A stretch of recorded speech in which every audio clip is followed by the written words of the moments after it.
वो जुलूस में ताज़िया रहती है, ताज़िया कहीं खड्डे में गिरे हिरे अगर टूट फूट हो तो उसकी पूरी जवाबदारी जो है हम कॉरपोरेशन और कमिश्नर पर डालते हैं। कि आइडेंटिटी कहिए, पहचान कहिए, ये पावर लूम है कि सरकार की गलत पॉलिसियों की वजह से बुरी तरह मुतासिर हो रही है।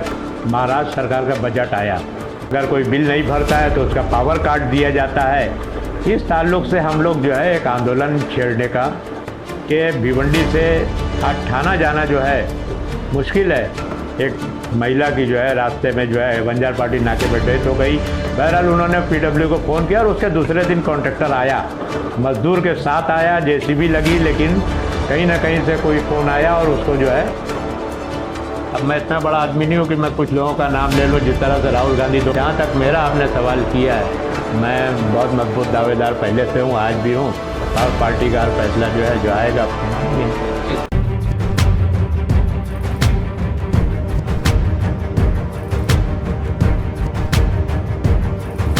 जेनेसिस साइंस ट्यूटोरियल में पिछले 3 सालों से नीट का रिजल्ट बेहतर आ रहा है। इस साल 2024 में जीएसटी क्लासेस से 19 स्टूडेंट ने नीट में 600 से ज्यादा स्कोर किया है, जिसमें 2 फ्रेशर स्टूडेंट्स ने 12th के साथ साथ 692 और 671 स्कोर किया है। जीएसटी क्लासेस जाने जाते हैं अपने बेस्ट फैकल्टी के लिए, जो कि हर रोज मुलुंड से भिवंडी आते हैं। वहीं जीएसटी क्लासेस में अब नीट के साथ साथ JEE और CET की तैयारी भी कराई जाती है। 10th और 12th के बोर्ड के साथ साथ 8, 9, 10 क्लासेस के बच्चों को फाउंडेशन कोर्स भी कराया जाता है। तो अगर आप अपने बच्चों को डॉक्टर या इंजीनियर बनाना चाहते हैं तो एक बार ज़रूर विजिट कीजिए GST classes at Abuji arcade, Abu Suleman Usman मिठाई वाला, वंजारपट्टी नाका, वाड़ा रोड, भिवंडी। लोकसभा इलेक्शन के बाद भिवंडी कांग्रेस के जिला अध्यक्ष एडवोकेट रशीद ताहिर मोमिन पहली बार आए मीडिया के सामने। रशीद ताहिर मोमिन ने भिवंडी शहर की समस्याओं को गिनवाया, साथ ही टेक्सटाइल इंडस्ट्री को लेकर सरकार की पॉलिसी पर भी कई सवाल उठाए। वहीं आने वाले विधानसभा इलेक्शन को लेकर रशीद ताहिर मोमिन ने कहा कि भिवंडी वेस्ट से तो सबसे मजबूत दावेदार मैं ही हूं, लेकिन पार्टी जो फैसला करेगी उसका सम्मान करेंगे। आपको बता दें कि एडवोकेट रशीद ताहिर मोमिन एक बार कांग्रेस और एक बार समाजवादी पार्टी से विधायक रह चुके हैं और अब भी वो कांग्रेस पार्टी से विधायक के चुनाव को लड़ने के लिए इच्छुक है। आज की पत्रकार परिषद किस विषय को लेकर की गई? देखिए, पिछले लोकसभा के इलेक्शन के बाद से मैं मीडिया के बीच में नहीं आ सका था। लोकसभा इलेक्शन में हमने पूरी मेहनत की है और काउंटिंग के एक दिन पहले 3 जून को मेरी तबीयत थोड़ा नासाज हो गई और मैं हॉस्पिटलाइज हुआ और तकरीबन 15 दिन जो है मैं हॉस्पिटल में रहा।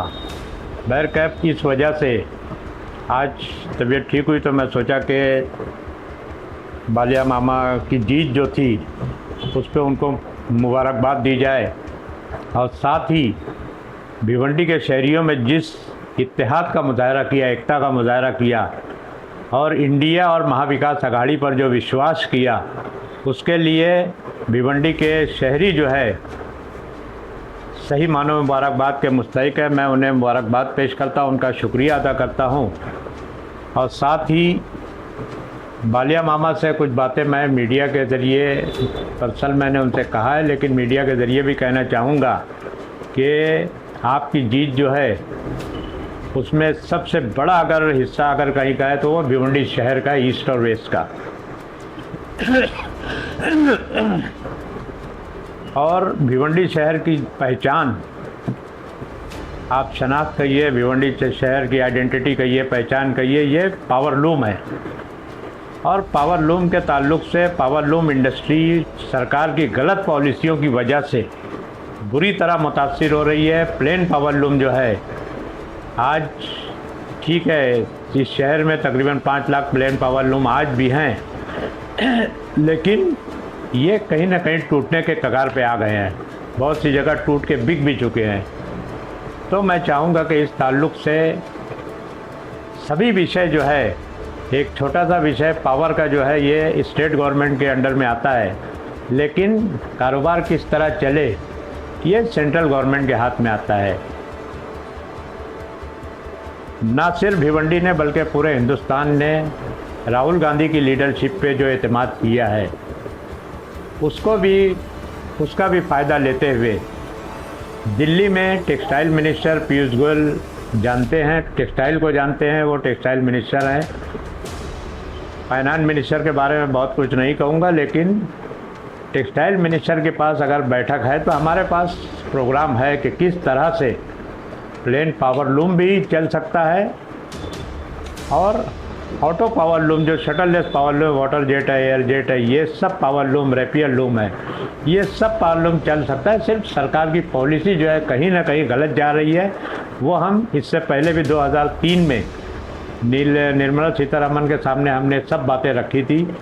आज फिर हम चाहते हैं कि अगर उसमें कोई डिसीजन लेने की, इसमें अगर ये लोग पोजीशन में अगर आते हैं तो भिवंडी की पावर लूम इंडस्ट्री दोबारा अपनी जिस तरह से चल रही थी उस तरह से चलने पे आ सकती है। दूसरी अहम बात, भिवंडी का सबसे बड़ा मसला जो है ये बेरोज़गारी है। आज बहुत से लोग, मुझे दुख हो रहा है, आँख में आज जो है आंसू आ रहा है कि आज 50-50, 100-100 लोगों के मालिक जिनकी प्रॉपर्टी जो अगर उनको बेचा जाए तो कम से कम नहीं तो 25-50 लाख, 1 करोड़ रुपए की प्रॉपर्टी रखने वालों के लड़के जो है कहीं ना कहीं नौकरी कर रहे हैं 8,000, 10,000, 15,000 की। मैं बालिया मामा से ये भी दरख्वास्त करना चाहूँगा कि आप लॉजिस्टिक में हैं, गोडाउन इंडस्ट्री में हैं और आपके असर रसूख जो है पूरी इंडस्ट्री में है, गोडाउन इंडस्ट्री में, तो मैं चाहूँगा कि प्रायोरिटी पर ये विषय लेकर भिवंडी के जो पढ़े लिखे नौजवान हैं, साथ ही आज हमारी औरतें नौकरी करने पर मजबूर हैं, इनको जो है कहीं ना कहीं आप लॉजिस्टिक इंडस्ट्री में अच्छी पोस्ट पर, जैसे बहुत से इंजीनियर हमारे बेरोज़गार हैं, बहुत से ग्रेजुएट बेरोज़गार हैं, उनको जो है लॉजिस्टिक इंडस्ट्री में जो है एडजस्ट कर जो है वहाँ नौकरी दिलाने की कोशिश करें। दूसरी अहम बात मैं करना चाहता था पावर लूम के ताल्लुक़ से, मैं कहना चाहूँगा कि अभी पिछले दिनों महाराष्ट्र सरकार का बजट आया। बजट में सरकार ने बहुत से ऐलान किया, लाडली बहन योजना, ये वो, ये सब जुमलेबाजी ठीक है, चलेगा, लेकिन सरकार ने किसानों का पूरा बिजली बिल माफ़ करने का ऐलान किया। आपको याद होगा 2001 में जब मैं पहली मर्तबा कांग्रेस से आमदार हुआ था, एमएलए हुआ था, विलासराव देशमुख, मैं आज भी पूरा महाराष्ट्र उनको याद करता है कि सही मानों में लोक नेता अगर कोई महाराष्ट्र में है तो वो विलासराव देशमुख थे। उन्होंने भिवंडी की समस्या को समझा और पावर लूम को किसानों के साथ जोड़ दिया था। अगर 2001 का जीआर निकाल के देखेंगे तो जब पावर लूम की सब्सिडी का, किसानों की सब्सिडी का ऐलान हुआ, साथ में पावर लूम की भी बिजली बिल में सब्सिडी का ऐलान हुआ, लेकिन उसके बाद से सब्सिडी हमको मिलते गई। परसों के बजट में जो महाराष्ट्र सरकार का बजट यहाँ पेश किया गया, अजीत पवार साहब ने पेश किया, उसमें किसानों की पूरी बिजली बिल माफ़ करने का ऐलान किया गया, लेकिन पावर लूम की बिजली के ताल्लुक़ से कोई भी बात नहीं की गई। मुझे बड़ा दुख और अफसोस हो रहा है हमारे एमएलए पर। रईस शेख थोड़ा बहुत सवाल वगैरह उठाते हैं, लेकिन हमारे वेश के एमएलए ने कोई सवाल नहीं उठाया। असल में होना ये चाहिए था कि जब बजट बन रहा था उस वक्त हमारे एमएलएस को कांटेक्ट करना चाहिए था, सेक्रेटरी से, आपके फाइनेंस मिनिस्टर से, टेक्सटाइल मिनिस्टर से, कि सरकार ने जो ऐलान किया है कम से कम उसको बजट में लेकर उसके लिए फंड अलॉट किया जाए। हमारा MSDCL का बिजली बिल का बकाया है, हम जब मिलते हैं फडणवीस साहब से तो वो कहते हैं कि क्या नाम है, संजीवनी एक बार दे दी गई है। मैं कहता हूं कि किसानों को जब एक बार संजीवनी, इससे पहले भी 1 नहीं 2 मरतबा दी जा चुकी है, फिर आज जो आप उनको संजीवनी दे रहे हैं तो पावर लूम को क्यों इससे अलग रखते हैं?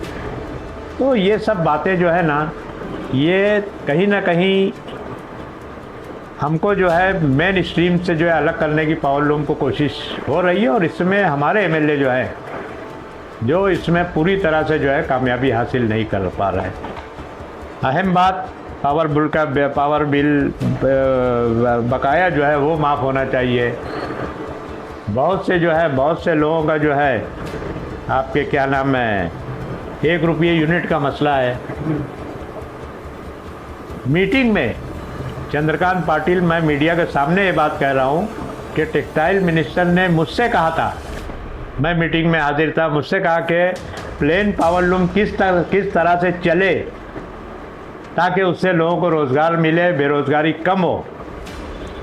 और मैंने उस मीटिंग में मैंने प्रपोज़ल लिख कर दिया था। पहले उनको ज़बानी बताया, उन्होंने कहा कि नहीं आप लिख के दे दो। मैंने लिख के दिया कि जितनी बातें हम करेंगे आप वो सेंटर का मामला है, लेकिन आपके हाथ में जो 1 रुपया पावर का बिजली बिल बढ़ाया गया है वो 1 रुपया कम करा दिया जाए, उसको एडिशनल सब्सिडी करके आप दे सकते हैं। उन्होंने कहा कि मैं अगले बजट में लेके ये बजट कहता हूँ मैं अगली कैबिनेट में लेके ये आपका मामला जो है 1 रुपया यूनिट बिल्कुल देना चाहिए। और हम भी समझते हैं 27 हाउस पावर से ऊपर वालों को 1 रुपया यूनिट और 27 हाउस पावर से नीचे वालों को 1 रुपया पर यूनिट और 27 हाउस पावर से ऊपर जिनका कनेक्शन है मीटर है उनको 75 पैसा पर यूनिट का वहाँ तय हुआ। उसको कैबिनेट ने मंजूरी दिया, लेकिन कैबिनेट के बाद जीआर निकलता है तो जीआर में लिखा रहता है कि ऑनलाइन रजिस्टर करने वालों को ही ये सब्सिडी मिलेगी। ये कहीं भी बात नहीं थी। हमने वहाँ फ़ोन किया, बोले नहीं आपको मिलेगा। जीआर का कैबिनेट में जाने से पहले उसका प्रिंट मुझको कहीं से मिल गया। मैंने पूछा कि भाई ये जो है ये कंडीशन 2 नंबर कंडीशन जो है गलत है, ये बात नहीं हुई थी। और हम लोग ऑनलाइन रजिस्ट्रेशन या ऑफलाइन रजिस्ट्रेशन कोई भी रजिस्ट्रेशन हम कर नहीं पाएंगे, क्योंकि बहुत सी रुकावटें हैं। कई जगह मीटर जो है आज 100 साल पहले पुराना मीटर है, 50 साल पुराना मीटर है, वो आदमी आज हयात नहीं है। कई लोग किराए पे मकान देते हैं। तो ये सब कठिनाई उन्होंने कहा कि नहीं आपको मिलेगा, बिल में कट के मिलेगा। लेकिन मैंने कहा कि जीआर में अगर जो बात आ गई है उसको कैसे आप करोगे। उन्होंने कोई खातिर ख्वाह जवाब नहीं दिया। इलेक्शन के बीच में चीफ मिनिस्टर इच्चल करण जी से फ़ोन पे सेक्रेटरी को ऑर्डर कर रहे हैं कि उनको बिल में काट के दो। सेक्रेटरी जीआर सुबह निकालता है, शाम में निकालता है कि नहीं देंगे हम। तो इस तरह का खेल जो है ये सरकार में चल रहा है। मैं इसका निषेध करता हूँ। कल अभी परसों एक मीटिंग लगाए थे इंटरेस्ट सब्सिडी देने के लिए। मैं बोला नहीं, मैं मीटिंग में नहीं आऊँगा, हमारी पार्टी की मीटिंग यहाँ लगी हुई है। और इस तरह का अगर काम होता है कि 1 रुपया सब्सिडी देने का काम मार्च 2024 के बाद से हमारे बिल में कट के आना चाहिए, तो वो अभी तक कट के नहीं आ रहा है। दूसरी बात, पावर का बिल बढ़ गया सब। रेसिडेंस का बिल जो है जहाँ 600, 700, 800 आता था, जो बहुत गरीब लोग हैं उनको बिल आज 1000 के ऊपर बिल आने लगा है।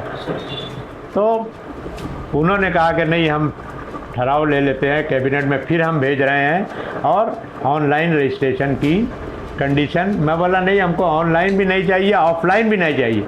रजिस्ट्रेशन की कोई कंडीशन नहीं हो कि हमारे बिल में काट के जिस तरह से आपने तय किया था उसको हमको काट के मिलना चाहिए। वो मैं उम्मीद करता हूँ कि क्या नाम है, दादा भूसे साहब ने जिस तरह से हाउस में ऐलान किया था, रईस शेख हमारे जो उनके एक सवाल पर कि वो जो है 1 रुपये से एडिशनल सब्सिडी देंगे। लेकिन ये लोग बार बार जो कर रहे हैं काम, बोलते हैं कि हम रजिस्ट्रेशन की प्रक्रिया को आसान करेंगे। हमने कहा कि नहीं, जो तय है वो बात आप करो, कोई भी आसान और मुश्किल का काम नहीं है। वो नई कंडीशन लाके आप नई बातें मत पैदा करो। तो बहरकैफ एक पावर का जो मसला था इस ताल्लुक़ से और शहर के बहुत से दूसरे मसाइल पर हमने जो है पार्टी ऑफिस में परसों मीटिंग ली थी। गालिबन मैं समझता हूँ 9 तारीख थी, 9 जुलाई को हमने मीटिंग ली और अच्छे माहौल में मीटिंग हुई पार्टी की। पार्टी में हमने कुछ ठहराव किया। वो ठहराव की मालूमात मैं मीडिया के ज़रिए शहरियों को देना चाहता हूँ। राहुल गांधी को मुबारकबाद का एक ठहराव हमने पास किया वहाँ पर कि पूरे हिंदुस्तान ने राहुल गांधी को की लीडरशिप को तस्लीम किया और पूरे मुल्क में जो राहुल गांधी पार्लियामेंट में अपना रिप्रेजेंटेशन दे रहे हैं, आज पूरा हिंदुस्तान इस बात को मान रहा है कि पूरे हिंदुस्तान में अगर कोई लीडर है तो वो राहुल गांधी है। और उनको जो लीडर ऑफ अपोजिशन बनाया गया, इस ताल्लुक़ से भिवंडी शहर जिला कांग्रेस कमेटी उनको मुबारकबाद देती है। साथ ही हमारे महाराष्ट्र प्रदेश कांग्रेस कमेटी के अध्यक्ष नाना पाटोले जी, उनको मुबारकबाद का हमने एक ठहराव लिया है कि महाराष्ट्र में कांग्रेस की 0 सीट थी, 1 सीट थी, उसके डेथ के बाद जो है वो सीट 0 हो गई थी। ज़ीरो से जो है बढ़कर आज महाराष्ट्र में कांग्रेस सबसे बड़ी पार्टी बनकर 13 सीट लाई। सांगली की सीट आने के सांगली के एमपी जो है कांग्रेस में शामिल होने के बाद 14 सीट हो गई। इसके लिए नाना पाटोले साहब की लीडरशिप पर हम जो है भिवंडी शहर कांग्रेस कमेटी उन्हें मुबारकबाद पेश करने का ठहराव हमने लिया है। इसके अलावा कई एक मसाइल हैं शहर के। पावर का मसला, मैंने कहा कि बिजली बिल में जो बढ़ोतरी हुई है, रेसिडेंस के बिल में बढ़ोतरी हो गई है। आज हमारे शहरी जो है आज बिल भरने के काबिल नहीं है और गवर्नमेंट की मनमानी आप लोग समझ रहे हो। बीच में कुछ दिन जो है इनका विजिलेंस का मामला कम होता है, फिर दोबारा शुरू हो जाता है। आज क्या नाम है, अगर कोई बिल नहीं भरता है तो उसका पावर काट दिया जाता है। इस ताल्लुक़ से हम लोग जो है एक आंदोलन छेड़ने का हमने वो बना दिया है। लेटर हमारा बन रहा है और इंशाल्लाह अगले 10-12 दिन के अंदर हम एक बड़ा आंदोलन पावर की बिजली बिल की बढ़ोतरी के ख़िलाफ़ और गवर्नमेंट के ख़िलाफ़ जो है हम लोग ये आंदोलन छेड़ने जा रहे हैं। दूसरी अहम बात जो है शहर के ट्रैफिक का मसला, आप सब लोग देख रहे हो कि भिवंडी से आज थाना जाना जो है मुश्किल है। मैं बीच में बीमार था, बीमारी की हालत में भिवंडी से थाना जाने मुझको 2.25 घंटा 2.5 घंटा लगता था और वहाँ से मैं क्या नाम है आपके साउथ बॉम्बे पहुँचने में मुझको जो है पौना घंटा लगता था। तो ये हालत ट्रैफिक की हो गई है। आप इस तरफ से जाओ तो धामनकर नाके से जो ट्रैफिक जाम होती है, वहाँ कई एक स्कूल हैं उस तरफ। कितने स्कूलों में होली मैरी स्कूल के कुछ मामलात ऐसे मेरे सामने आए कि बच्चे जो सुबह जाते हैं तो वो लोग बसी में बैठे रहते हैं और स्कूल का टाइम ख़त्म हो जाता है और उसी बस में वापस आते हैं और रात में घर वापस आते हैं, बीच में उनका खाने पीने का मसला। तो मैं चाहूँगा कि इस ताल्लुक़ से हम लोग जो है ट्रैफिक पुलिस से पहले बात करेंगे, डीसीपी से बात करेंगे। कई एक्सीडेंट हो रहे हैं, कल हुआ एक एक्सीडेंट, एक महिला की जो है रास्ते में जो है बंजार पार्टी नाके पर डेथ हो गई। हर मीटिंग में डीसीपी साहब कहते हैं हमसे कि हम लोग जो है हैवी व्हीकल को दिन में भिवंडी में एंट्री बंद करेंगे, लेकिन आज भी हैवी व्हीकल दिन में एंट्री बंद नहीं हो रही है। पुलिस में डिपार्टमेंट में जो भी मामलात हों उसकी वजह से जो है हम लोग जो है ज़रूरत पड़ी तो हम पुलिस के ख़िलाफ़ भी आंदोलन छेड़ने की तैयारी में हैं। तीसरा अहम बात जो है म्यूनसिपल कॉरपोरेशन का मामला बिल्कुल ख़राब हो चुका है। ऐसा लगता है कि किसी का इस कॉरपोरेशन के ऊपर ना कमिश्नर का ना सरकार का कोई कंट्रोल है। शहर के खड्डों के ताल्लुक से जो है आप देख रहे हैं कि पूरे शहर में जहाँ कंक्रीट रोड नहीं है वहाँ पर जो है पूरा खड्डा होकर जो है शहर जो है बिल्कुल एकदम ऐसा हो गया है कि आज देहातों के हालत जो है भिवंडी से अच्छे हो गए हैं, शहर की हालत इससे ख़राब है और इसकी मेन वजह जो है ये करप्शन है।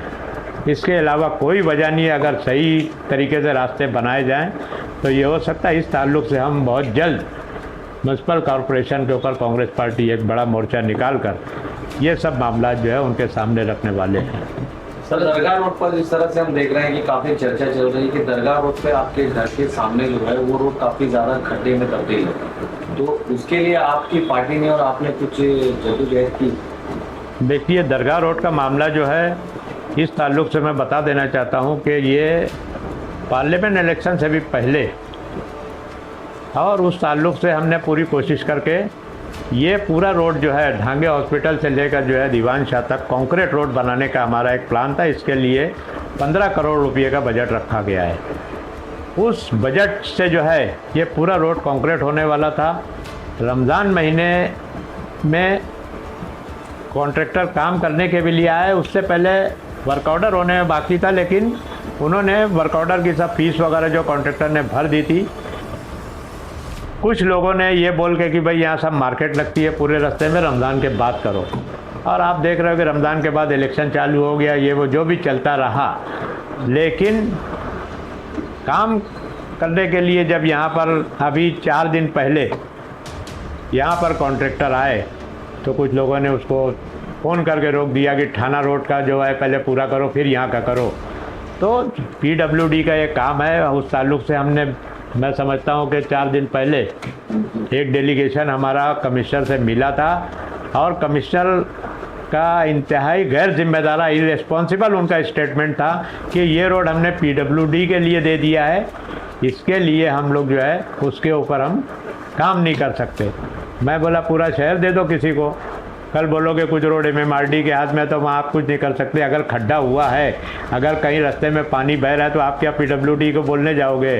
बहरहाल उन्होंने PW को फ़ोन किया और उसके दूसरे दिन कॉन्ट्रैक्टर आया, मज़दूर के साथ आया, JCB लगी, लेकिन कहीं ना कहीं से कोई फ़ोन आया और उसको जो है वो काम रुका है।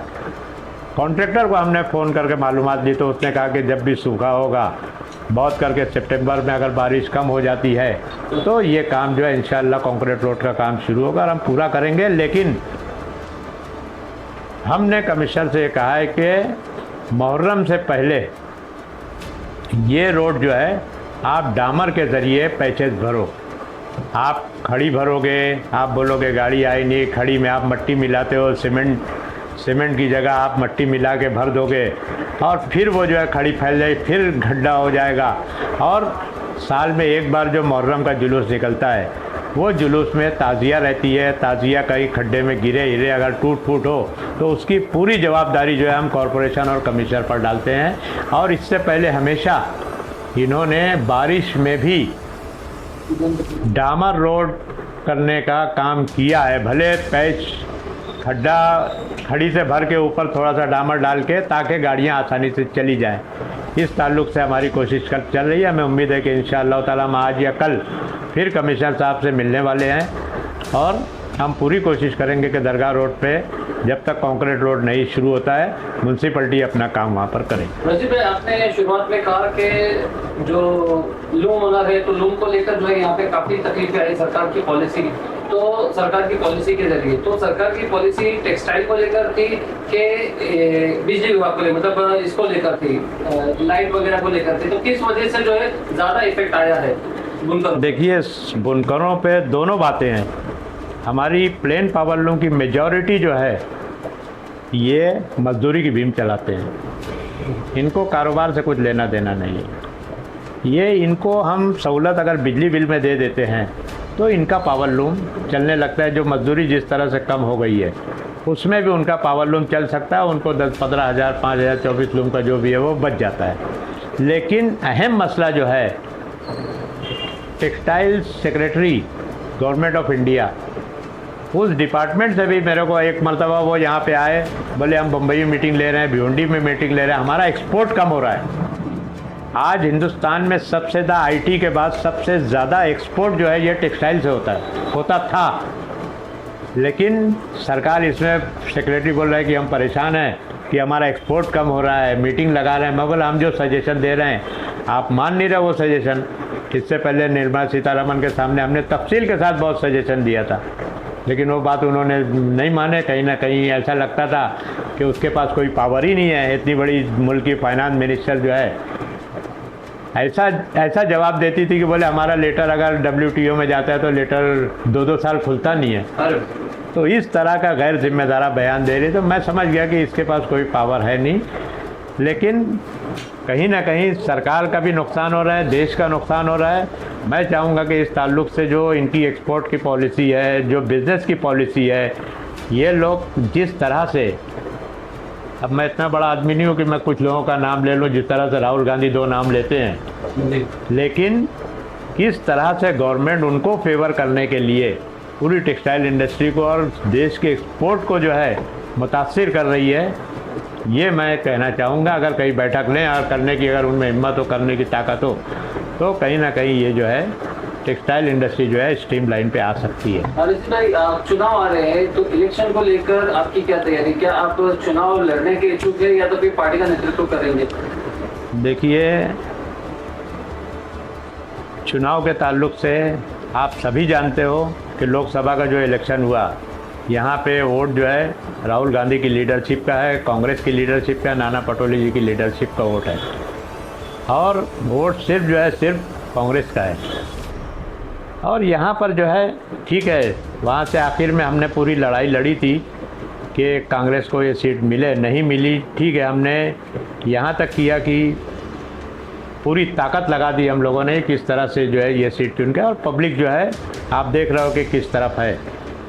तो इंशाअल्लाह ताला कांग्रेस यहाँ से दोनों सीट पे इंशाअल्लाह ताला इलेक्शन लड़ेगी और सीट निकालेगी इंशाअल्लाह ताला। यहाँ जहाँ तक मेरा आपने सवाल किया है, मैं बहुत मजबूत दावेदार पहले से हूँ, आज भी हूँ, और पार्टी का हर फैसला जो है जो आएगा उसको मानेंगे हम।